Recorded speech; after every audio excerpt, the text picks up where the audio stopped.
Thank you, Stephen. Thank you, everybody, for coming. It's a very special day for me. I've just seen the book maybe 20 minutes ago, and I'm still sort of coming to grips with the fact that after all these months spent writing it, changing it, editing it, proofreading it, that it's finally here. So if I become overexcited at various stages in this presentation, please do bear with me. The book is called Only Beautiful, Please.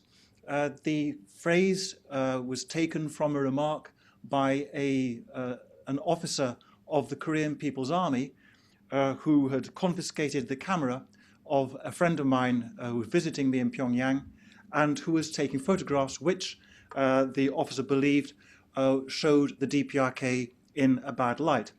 He checked the disc on the camera, established that in fact this was not the case, that there was nothing there that he wanted to take exception to, and he handed it back with a broad smile and the words, "Only beautiful, please." So only take pictures of the beautiful aspects of our country. And the phrase sort of stuck in our minds and became the title of the book. It does work, good. It has 4 sections.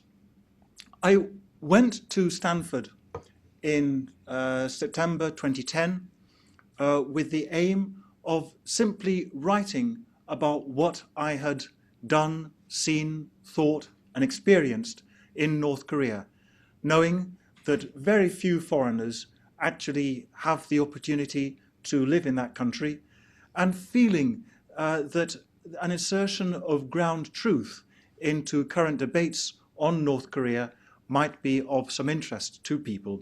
And an APARC, the Shorenstein APARC of Stanford University, was kind enough to give me shelter, lots of California sunshine, and so I decided to sit and read and write for the months it took me to write the book. While I was there, people kept asking me what it was like to be a foreigner in North Korea. So I felt, well, if this was of interest also, then I'd write about that too. So section 2 of the book, Foreigners in the DPRK, was born.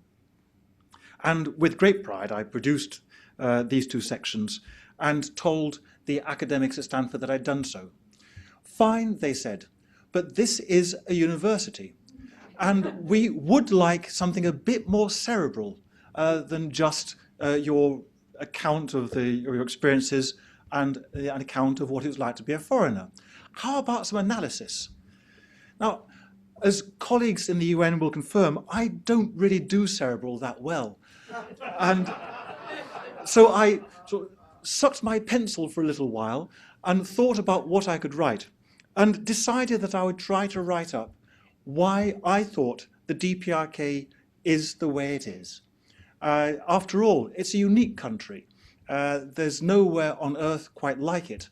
And I hope that in section 3, in part 3 of the book, that I've produced an analysis showing how it was deformed from birth, that in many ways it was a result of failed decolonization by the Soviet Union. And with great pride, I produced this. The academics at Stanford then said, fine, but as you were an ambassador in the DPRK, surely you've got something to say about how we should handle the country. I think I responded something on the lines that if I could answer questions like that, I wouldn't have been working for a government salary all these years. But I thought, okay, they're going to publish this book, and I probably owe them some kind of section dealing with these kind of issues. So I wrote part 4 of the book, where I don't have any great new departures or initiatives to offer. But what I do hope I've achieved is to demonstrate that current approaches, in the plural, to the DPRK have not worked, and have not worked for a very long time. And that what we have ended up with is armed camps. Some people saying that there should be greater engagement with the DPRK, others saying that this doesn't work, that you have to contain it, you have to apply pressure to force it to change. And that, in fact, neither of these approaches have worked, and that we would do a lot better, rather than having armed camps sniping at each other all the time, to recognize that these approaches have failed and to think about what we actually do from now on, and also to recognize that leaving the DPRK as it is, just ignoring it, is very dangerous. The situation is unstable, it could go critical at short notice, and if it ever did that, the world would be faced with an absolutely horrible problem. So that, in brief, is the structure of the book, which, as Stephen has pointed out, is for sale outside. Do buy multiple copies. I wanted to share with you some photographs of the DPRK, and around these weave some of the narrative in parts 1 and part 2 of the book, which accounts for most of it. These are actually the full colour versions of the black and white photographs that you'll see in the book, so you'll probably recognise it when you read them. The first one was taken near Tanchon, and I put this in the book to illustrate the dire poverty of the DPRK. These houses, as you can see, are really very ramshackle. What you can't see on this photograph was the bitter chill of that day. It was really cold, and in the DPRK, the only way you can heat houses is by burning yontan, by burning little briquettes of coal dust. You will see there is no smoke coming out of those houses. Whoever was sitting there that day when I took that photograph must have been huddled up for warmth and probably feeling very cold indeed. Notice also, see if I can get the, aha, I've got the laser pen to work, good. The outdoor lavatories, you call them restrooms in this country, don't you? Okay, outdoor restrooms. And the fact that despite the fact that there's no heating, that there is at least some electricity. So they're just a few steps off the bottom. On outside lavatories, sorry, let me go back. One of my, the subjects I discuss in the book, I was involved in one stage with a project run by an NGO in the DPRK to install proper working outside lavatories in various villages, which were much more hygienic than the ones that we see in this photograph.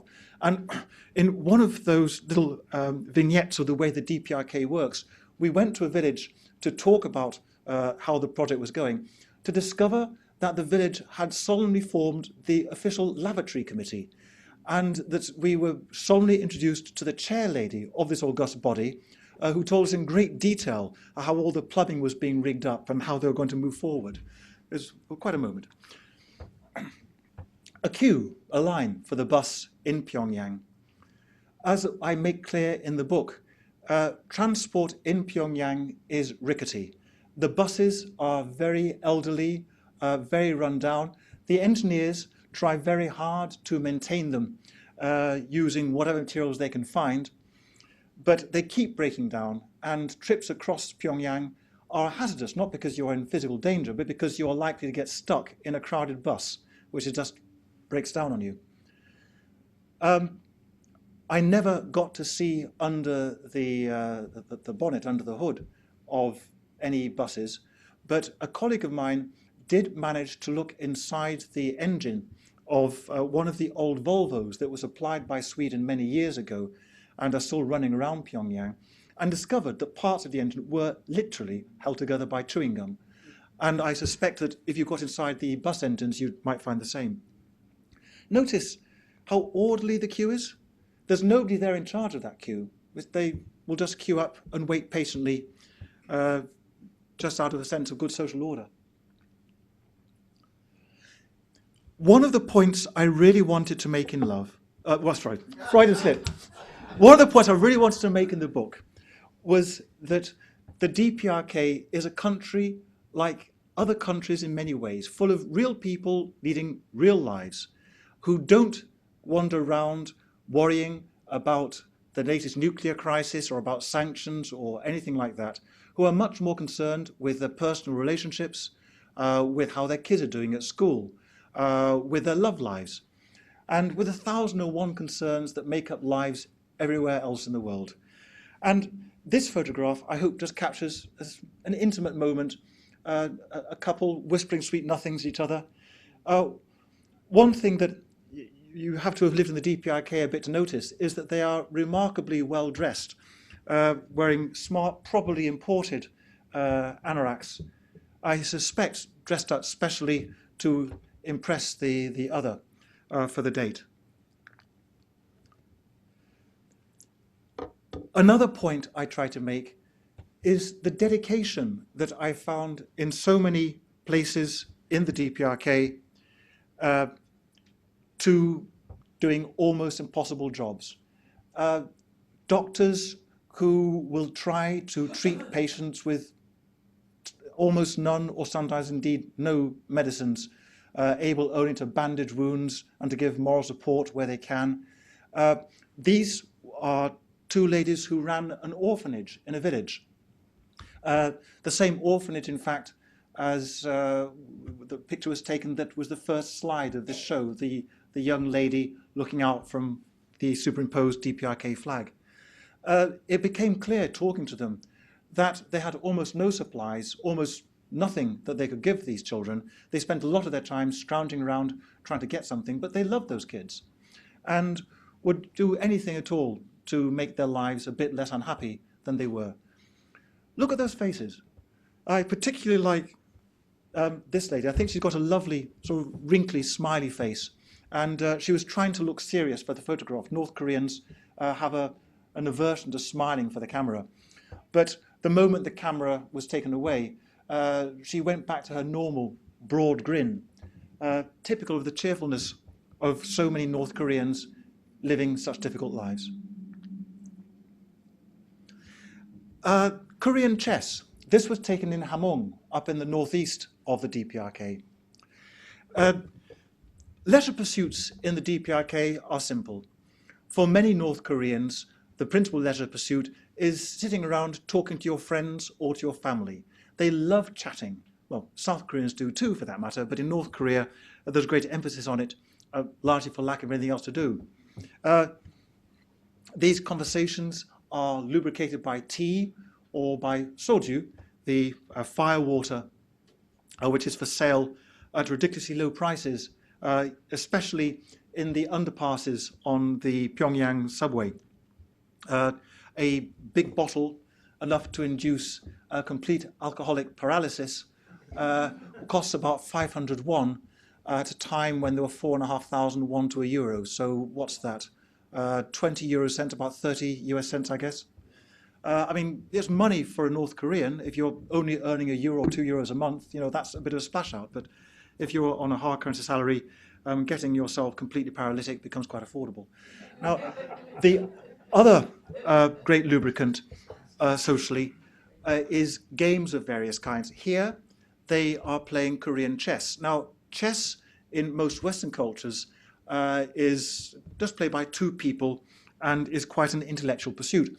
In North Korea, it's social. If you sit down to play chess in a public space, instantly you are surrounded by people giving advice, solicited and unsolicited, as you can see is going on here. And you can't quite see it, but the man there at the back, the elderly one, he was actually reaching forward to move the pieces to show where they ought to go. In fact, there are so many people giving advice there, you can hardly see the players at all. But you know, they were clearly thoroughly enjoying themselves, far too immersed in their game to worry about a foreigner wandering around with a camera. Very few people think of taking their annual beach holiday in North Korea. But it does actually have stunningly beautiful beaches. That was taken in Wonsan, off on the east coast. And as you can see, it's completely deserted. That was taken in early summer. When I compare it with how crowded South Korean beaches are, I think it's really something of luxury. And can't quite make it out, but this building there is actually a club where for a couple of euros you're given changing rooms and showers and somewhere to drink coffee and everything as you go and splash around in the sea. The water there is actually quite warm. It's a great place to mess around. For North Koreans, holidays at the beach are much sought after. They love the simple physical fun of splashing around in water. And when I first arrived in North Korea, the most sophisticated aid to this that I came across was an inflated inner tube from a truck. By the time I left, North Korean beaches tended to have been invaded by large green polka dot sharks, pink elephants, and all the other inflatable accessories that are deemed necessary in the modern world. It won't be long before they discover surfing. On high days and holy days, it is traditional that you have your photograph taken, and in particular that you have your photographs taken of your children mounted on things like this rather noble-looking horse here, for which the photographers will charge you a couple of $100. A camera is well beyond the means of all but the richest North Korean families, so having a photograph is really quite something. And I would have been indelicate to try to photograph a family being photographed, if you see what I mean. But they used to take ages arranging themselves in front of the props and getting everybody just right, so they'd really get their money's worth. There's two examples of this in the book. This is one which is actually printed in black and white. Another one, which is in colour in the book, one of my favourites, involves also a little plastic Father Christmas. Now, quite how he got into a North Korean photographer's prop set, I don't know, but there he is. North Koreans are taught to sing from a very early age. They are taught to sing mostly the nationalist anthems, paeans to the demigods who rule them, but they are taught to sing, and they're taught to sing in public. And this is a village choir. You can see just at the back there's an accordionist who came to sing for us visiting foreigners when we visited their collective farm. We were supposedly helping with rice transplanting. I'm not sure how much help we actually gave, but anyway, they're far too polite to criticize our rather wobbly efforts. And North Koreans find it very strange that other people are embarrassed about singing. There's an annual event in the foreign community in Pyongyang where we are invited by the North Korean Minister of Foreign Affairs to a concert where all the North Koreans will happily sing away. The director for Europe in the North Korean Ministry of Foreign Affairs does a particularly splendid rendition of O Sole Mio in original Italian, which he speaks quite well. And we sort of fumble along and try to get something right. That's good. Yeah, I'm okay, good for time. Okay, as an anecdote, one of those magical moments that I experienced in North Korea, I had arranged to meet a friend at a certain place at a certain time, and she arrived 20 minutes late. And I said, "Where have you been? I was worried about you. I thought you might have been picked up." And she said, no, I'm sorry I'm late. I was at a meeting that overran. We were singing songs for Kim Il-sung. So teasing her, I said, well, if you were singing songs for Kim Il-sung, I think the least you can do is to sing me one of them. After all, you have kept me waiting. Expecting her just to giggle and sit down. None of that. She said, yes, of course. And she stood up and she put herself in the official pose that all North Koreans are taught to adopt when singing a song, with a special smile. And she sang me her little song to her god king, gave a little bow and sat down as if nothing had happened. It was a magical moment. I talked just now about the dedication with which North Koreans try to do their jobs in impossible circumstances. This lady is a pharmacist in a rural clinic. She asked for me to take the photograph with her cupboard of medicines closed because it wasn't quite empty, but there was so little there that she was embarrassed. And she used to say that a lot of the time the patients would come to her and she'd say, I'm sorry, I haven't got any medicine for you, but tell me about your problem anyway. And she'd just give a kind of, how do you say, agony aunt chat for them, try to give them psychological support at all, at any rate. I think she had a lovely face too. There you are.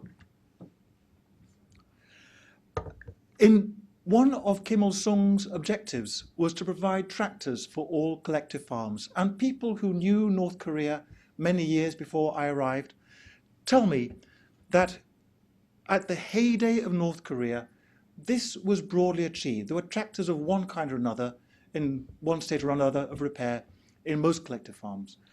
By the time I came to North Korea in 2006, the economic crisis had wrought havoc with the system, and they had gone back to planting and transplanting rice by hand.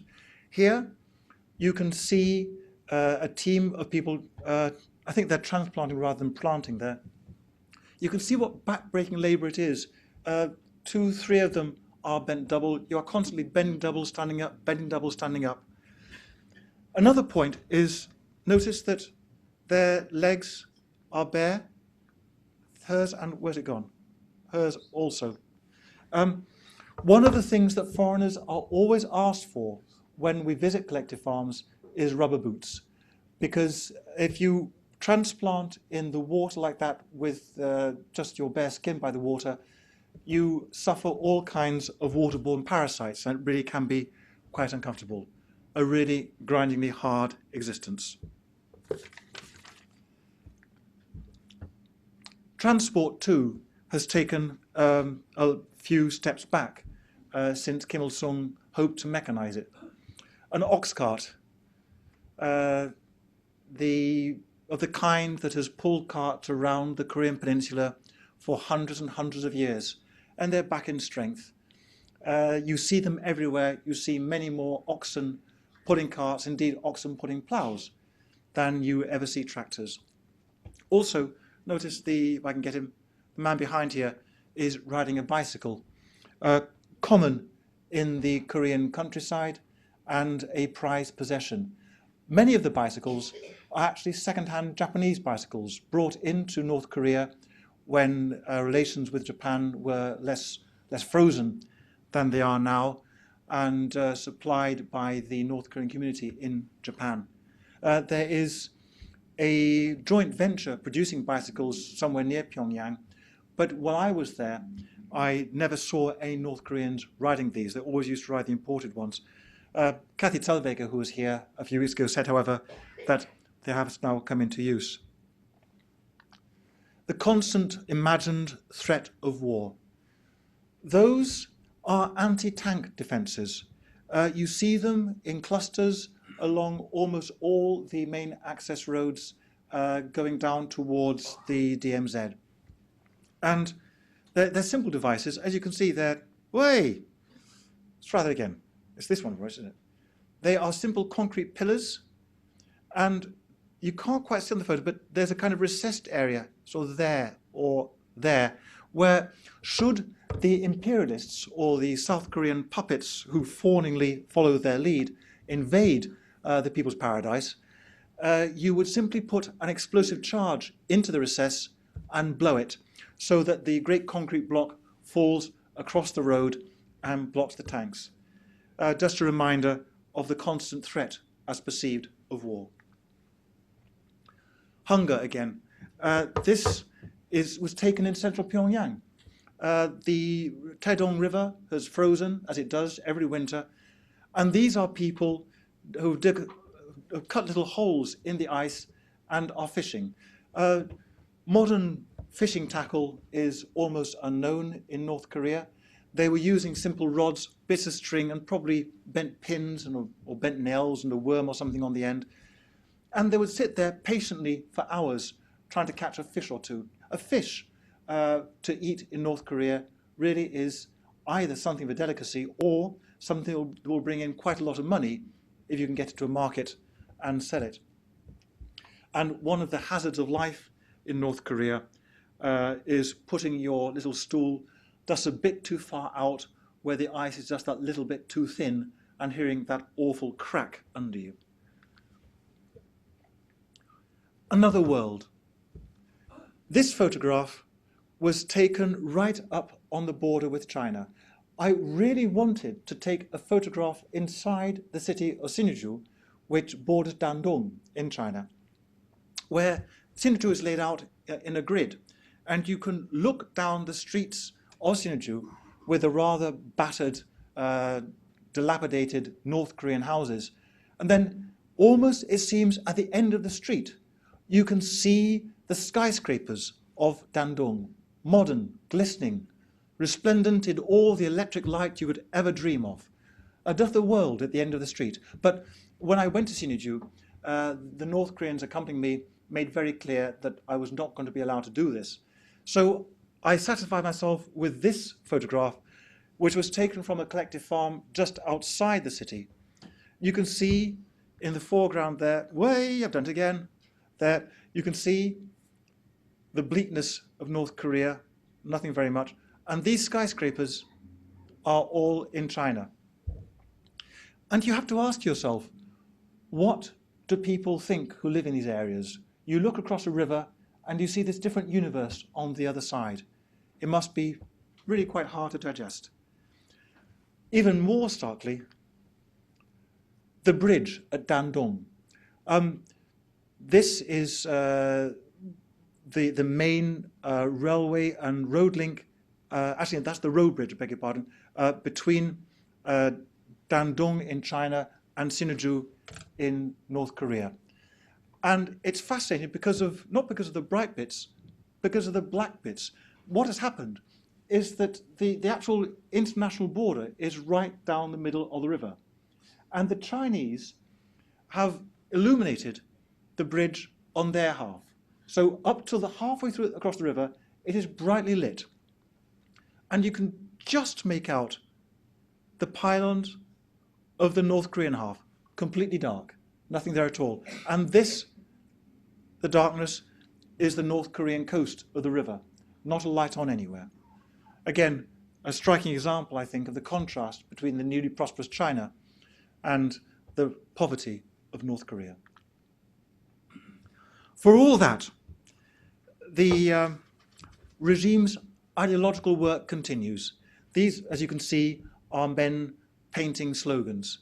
And even during times of great housing shortages in Pyongyang, and there are many times of housing shortage, the regime was still able to find concrete and labor to put up big blocks with slogans on them. I always felt it was a very sad reflection on the regime's priorities.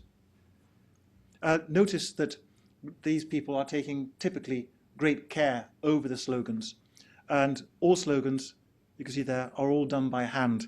There's not a lot of mechanization. The enemy. This is a popgun range. It is right behind Tongil Market in Pyongyang, which is visited by many foreigners. And for 100 won, you can fire corks at the American imperialists. There you are, who, as you can see, look suspiciously like wolves with big lolling tongues. I always think it's so sad that North Korean kids are inculcated with this at such an early age. And you can see that in this popgun range, the North Korean Air Force has somehow managed to find some fuel that day to actually take off, and is about to zoom in on the imperialists and no doubt wipe them all out. There we are. I said that part 2 of the book was about foreigner life in Pyongyang. This is a picture of foreigners signing the visitors book after visiting the flower show in central Pyongyang. The flower shows are one of the DPRK's stranger political rituals. Both Kim Il-sung and Kim Jong-il have flowers named after them, and they have separate shows, one each year, where foreigners are invited to go around and look at the various displays. And at the end, you're always invited to say what you think about the show, which is what these two are doing. You have to take great care about what you write, because the regime has an endearing habit of using anything you write in broadcast later. So anything that says suitably ingratiating things about the regime is likely to be on North Korean radio that evening, to the embarrassment of the foreign envoy concerned. I don't know about the United States, but in the United Kingdom, flower arrangement is fiercely competitive. If you are invited to arrange the flowers for your local church, the onus is on you to produce a better and more beautiful flower arrangement than the lady who did it last week. And people will gossip hard about whose flower arrangements were the best. I was intrigued and rather pleased to find that the same happens in North Korea, that the flower shows have been going for many years. And I think for many North Koreans, the ideological component has sort of faded into the background. And they've become much more a way of showcasing your own unit. And huge efforts go into these arrangements. There's a photograph of the flower show in the book, and you'll be able to see how ornate some of the displays are. When I was there in 2008, somebody had found a source of dried ice, of solid carbon dioxide. And of course, if you pour boiling water on dry ice, it produces this sort of rather nice smoky effect that you sometimes see in clubs around New York. Not that I'm suggesting that distinguished people like you go clubbing in New York, but I mean, should you ever do so, you'll probably see this.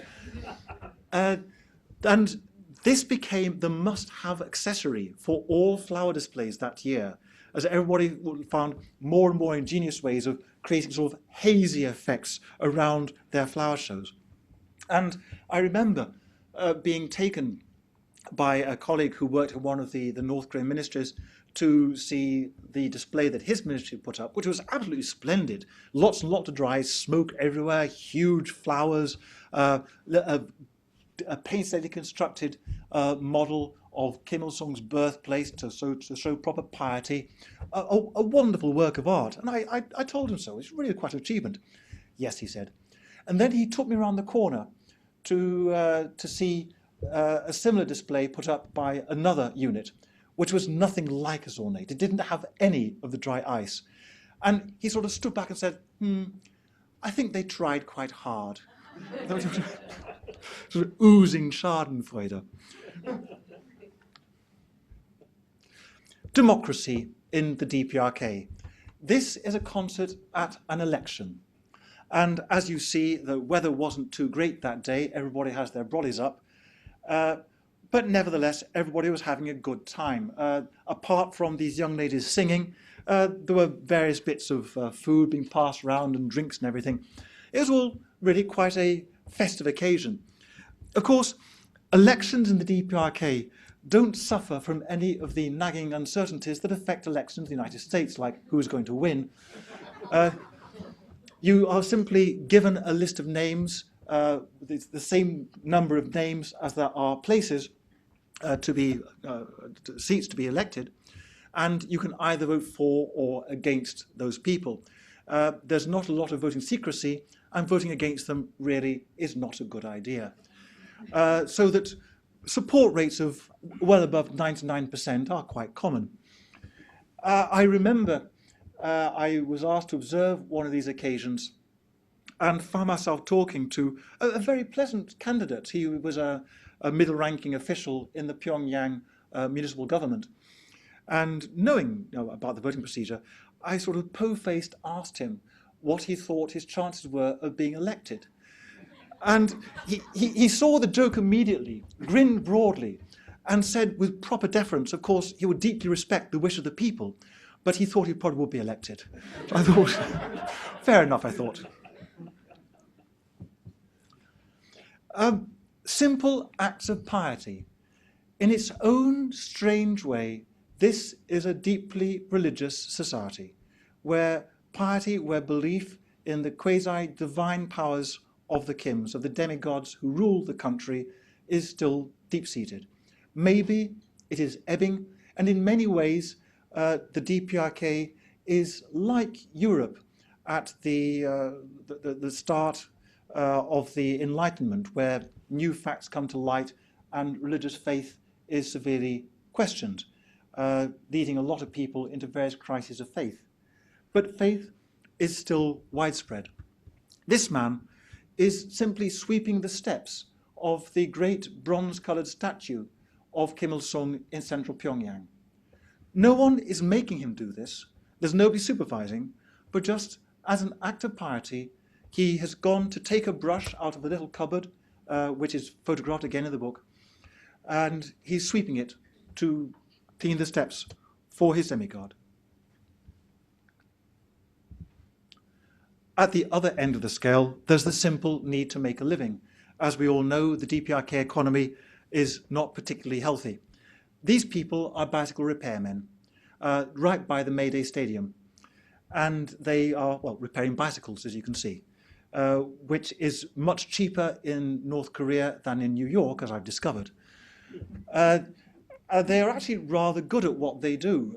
Some of the refinements of Western bicycles confuse them, but they will always have a good go at fixing whatever goes wrong. And I remember taking a bicycle to one of them to have a puncture repaired once, and he duly did it with considerable skill and great speed. Then whacked his finger at me and told me I need to take better care of my inner tubes, which is a lesson I've carried with me ever since. Interaction between the two Koreas. This is a photograph of the Kaesong industrial zone inside one of the factories. It looks amazingly just like a South Korean factory. You can see that it's clean, it's well lit. I couldn't capture on the photograph the fact that a kind of gentle folksy music was being played. The manager told me that the workers were allowed to choose their own music. And it was interesting that he was probably telling the truth, that they chose something quite gentle and easy to listen to rather than the braying marches of which the regime is so fond.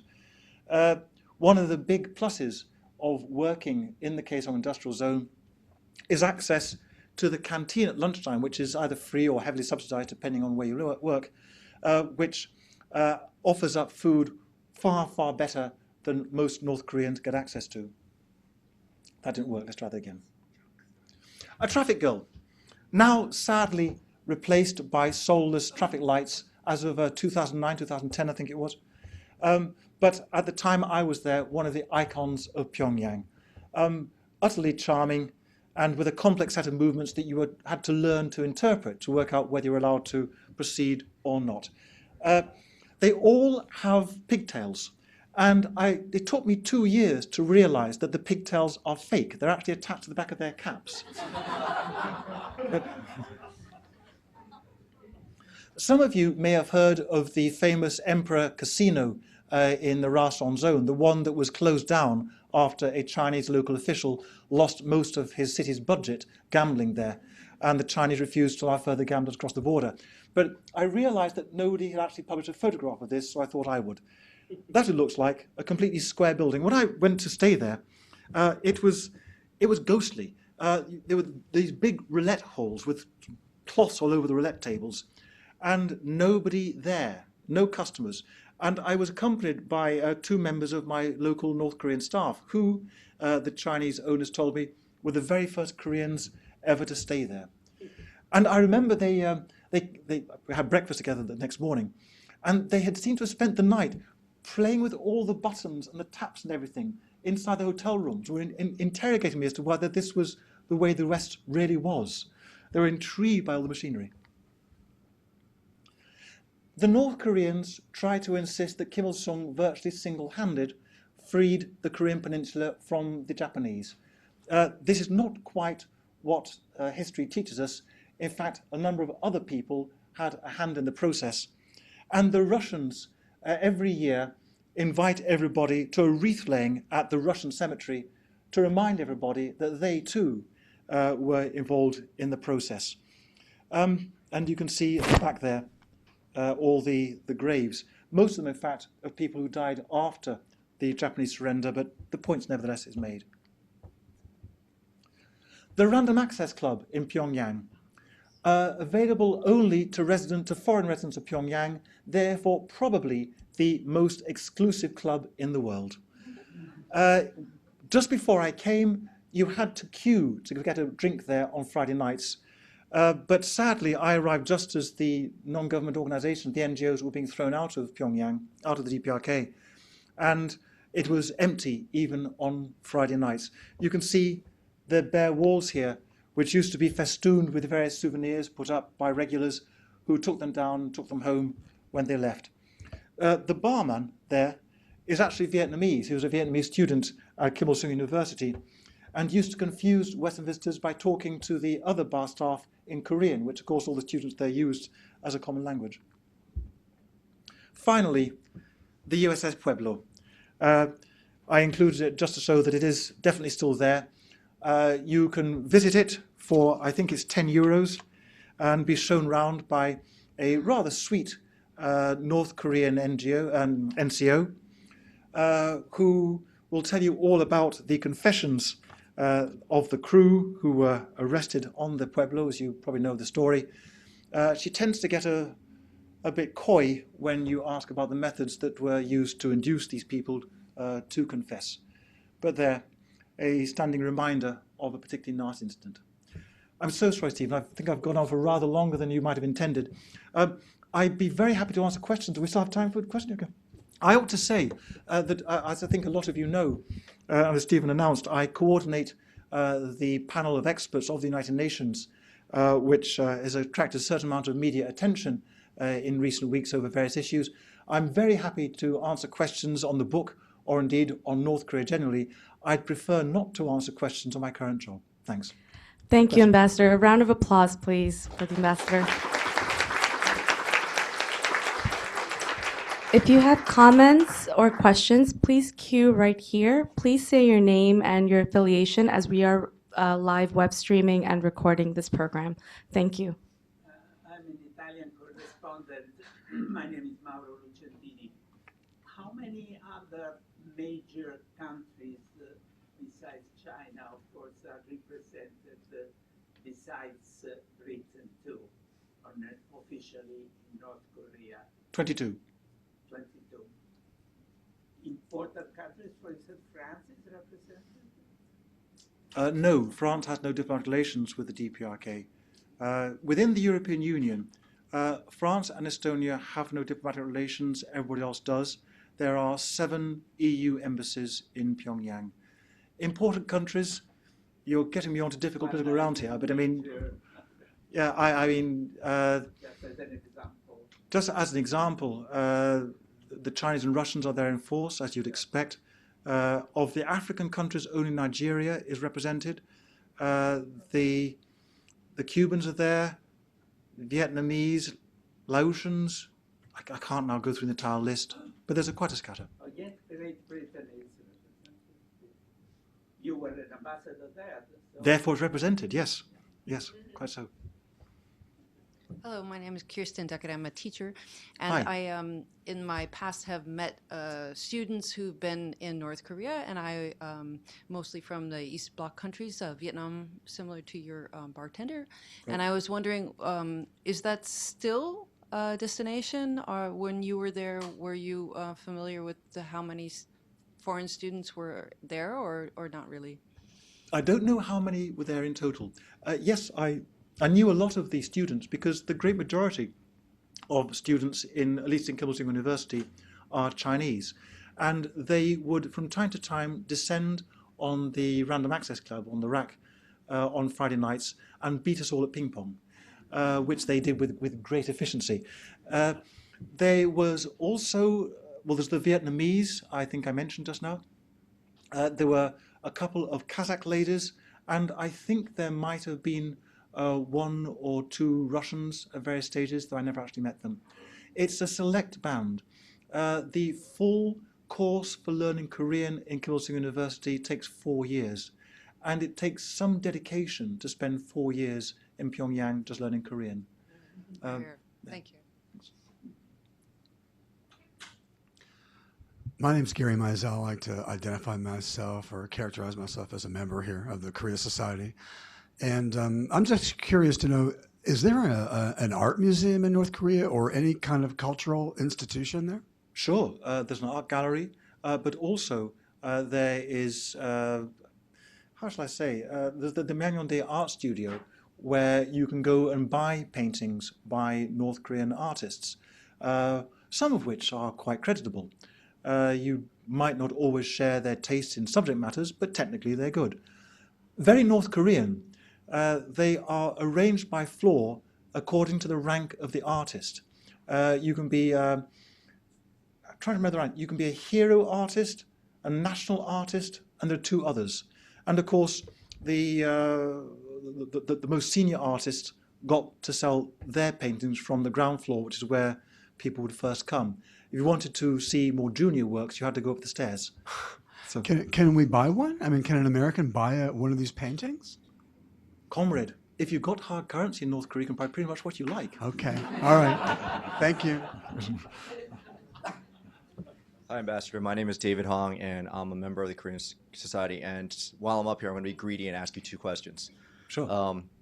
One is the crime rate high there because of the high poverty rate? And my second question is, how come there are no traffic boys?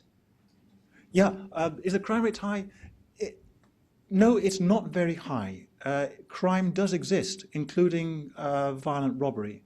A colleague of mine once witnessed a mugging, but only once. Crime against foreigners is very rare. The things that would happen to you if you're caught trying to steal from a foreigner, I wouldn't want to spoil your appetites by describing. But you notice one of the changes that you see in Pyongyang from before the famine is that people have started to put bars over their windows in lower story flats, lower story apartments, which they never used to do. Putting steel bars up is quite a resource commitment in North Korea, so they must be really quite worried about it. Crime does exist. Do you see traffic boys? Yes, outside Pyongyang. Pyongyang gets all the girls, but so to speak. But outside Pyongyang, the traffic police are burly, unsmiling, middle-aged men. Nothing like as smiley as the traffic girls of Pyongyang. For why that should be, I don't know, but that's what it is. Thank you. Good. Hi, I'm Richard Rades. I'm just a member of the Korea Society. If you accept that a military is to some extent the reflection of the economy underlying a country, did you get any sense of the North Korean military and how effective it was given the poverty of the country and the backwardness of the economy? Oh, I had all kinds of dealing with the North Korean military, but only at kind of ground level. You see, if you're a foreigner in Pyongyang, you are allowed to travel within 35 kilometers of central Pyongyang. That's the rule book says. In fact, what that means is that you are allowed up to the first ring of military checkpoints around the capital, so that you're always bumping into the young squaddies, the young soldiers who ran the checkpoints. And I found them, for the most part, to be simply, Korean lads doing their time, very, very bored. I mean, just standing at a checkpoint or waving, bicycles down isn't a lot of fun. And effective as a fighting force, I was once stopped at a checkpoint because I had somehow cycled outside the ring and I was cycling back into Pyongyang the wrong way. And the squaddies sort of saw me and with some nervousness sort of flagged me down and told me to stop. And they sort of parked my bicycle and asked me to, and gave me to their commanding officer, who, completely intrigued at having a foreigner, a real foreigner, to deal with that day, sort of sat me down and chatted to me and offered me pressed cigarettes. And all the time we were talking, his men would come to and fro, taking their weapons out of and putting them into the weapons safe at the end. And I could see that none of them wore socks. Evidently, that particular unit, although it was actually at the capital, they had boots but no socks. So I think they'd have had pretty shaved feet if they've ever gone into action. And they were scrawny. These were hungry soldiers. But they were always very friendly. I remember also, once I cycled up to a checkpoint and the young soldier manning it sort of saw this foreigner coming, blinked in disbelief. Foreigner on a bicycle, and he sort of waved me down and said, I'm so sorry, I really can't let you go through. And then he gulped and, overwhelmed at the enormity of having stopped a foreigner and trying to show he wasn't hostile. I said, but do come and have a cup of tea. So he got out a little tin mug and sort of brewed up a cup of tea, which I sort of sat and solemnly drank with him. That was very typical. Thanks. Hi, I'm a member of the Korea Society and a journalist. So what is your prescriptive for how to have better relations with North Korea? Lady, if I could answer questions like that. One of the points I hope that I made in the book is that all kinds of, not all kinds of things, but two broad approaches have been tried. Now, we try to engage North Korea to change it, by the Sunshine Policy, the kindness vast amounts of aid at huge expense, and we try to pressure, nudge, whatever. And both approaches have failed. Where do we go from here? I don't know, but as I say in the book, I think we had to accept that where we got to now is not that great a place, and we need to try something new. Sorry, that wasn't much of an answer, but it's probably best I can do. No, it's okay. And also, you also said Aha, that. a cheap second question. Yes. Yeah, I well, thought because, so. You also said that where North Korea is now is probably failed colonization. Yes. So given that, what is your sort of ideas of where they could go given their past? One of the sad lessons that we've learned of other examples of failed decolonization is that once you have made the mistakes, they are extremely difficult to reverse. Indeed, I won't turn this into a lecture on post-colonial history, but in the other examples, some of which I mentioned in the book, the problems, although they're different from North Korea, are still there. We don't know how to fix these questions. Okay, thank you. Hi, I am Jose Alman, and I teach political science at Fordham University. And I have two questions. One is, I wonder if you could comment on how difficult this post was for you compared to others, given that it's such a unique country. And secondly, I wonder if you know anything about the fate of defectors to the DPRK. There used to be at 1.4, I believe, U.S. GIs who had defected to North Korea. I think there's only maybe one or two that are left there now. Sure. And I saw on Netflix once a documentary about one of them who is very much tied to the country and lives there and married, a North Korean woman. So I wonder if you know anything about those defectors, that are still there. Thank you. Okay, let me answer the second question first. No, I don't. Both the defectors and also a difficult issue, the Japanese who were abducted are kept well out of the way of other foreigners. I believe that they are somewhere in Pyongyang, but the regime is careful to ensure that none of us ever meet these people. A colleague of mine once told me that he thought he'd actually sort of come across one of the US defectors, but that was a rare sighting. In general, there's an almost complete separation. How did I deal with living in Pyongyang? At the risk of completely blowing my credibility, I have to admit that I actually quite like living in Pyongyang. It was, there we go, that's it, blown. It's tough in many ways. You're living in a society where the regime holds you at arm's length and where forming any kind of relationship with local people is something of an uphill struggle. But on the other hand, firstly, everything is ridiculously cheap. I don't smoke, but you can buy tobacco in Pyongyang markets for just a few hundred won for a great big 500-gram bag, and it's proper killer North Korean tobacco, not the wimpy stuff you get in the West. So if you want to smoke, North Korea is the country for you. You can pig out any way you like. A typical largish meal, while I was there in an ordinary North Korean restaurant, would cost 1,000 or 2,000 won, so about €0.50. And for that, you walk out bow-legged. The food may not be that great. It's all cooked with fresh ingredients because that's the only ingredients they've got. No, there's no sort of chillage or freezing they can apply. There's almost no pollution.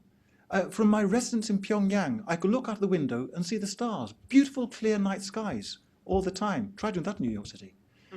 There were birds singing in the trees outside my window. Not coughing like in New York, but actually singing.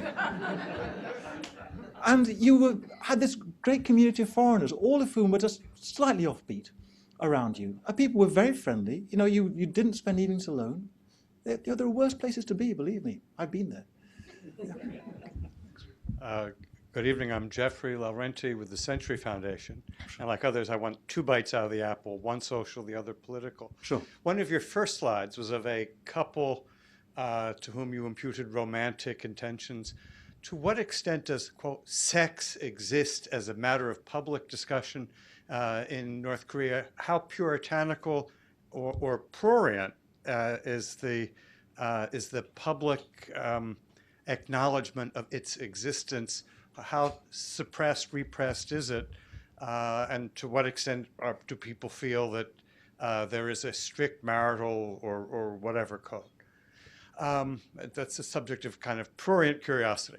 Then the political question, to what extent were you and other Western diplomats able to get a feel for how the Korean Workers' Party recruits members, recruits leadership ranks at the local level on up? To what extent are you able to get a sense of how political power may operate, even in the smallest degree, upward as well as downward? What are the major power centers within the political regime? Okay, let me answer the second question first. Down to quite a low level, increasingly, political power is held by retired members of the military. Although they're no longer serving officers, it's common to see people retired from the Korean People's Army and sent off to be to take positions in local governments. But also, local party committees tended to sort of have a majority say in selecting who they were going to put in what position. I mean, this is not democracy as you and I would understand it, but they did seem able, to a considerable extent, to make their own decisions independent of more central guidance. That was down to sort of kind of village level. I think as you got into cities and into counties, Pyongyang's influence was more directly felt. It's difficult to be more precise than that, because the regime, of course, is not entirely transparent about its selection processes, and simply names appear, and it's often not clear why they appear. Sex, yes.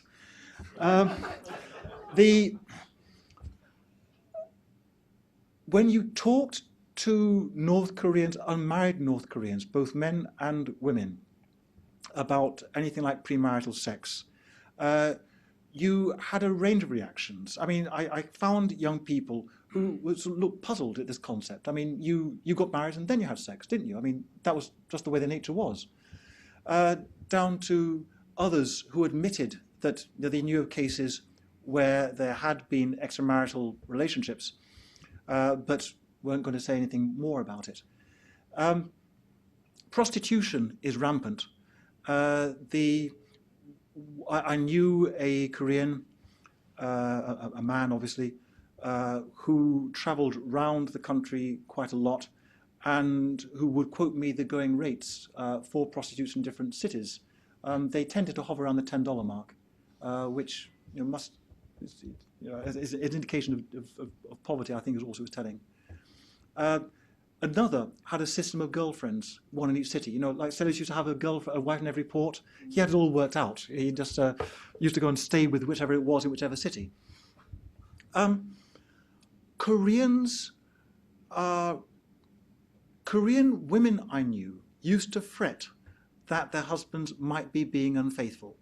I mean, whether this was just nervousness or whether they had grounds for this, I never quite got to the bottom, but clearly, it was an issue in Korean society like it is in many others.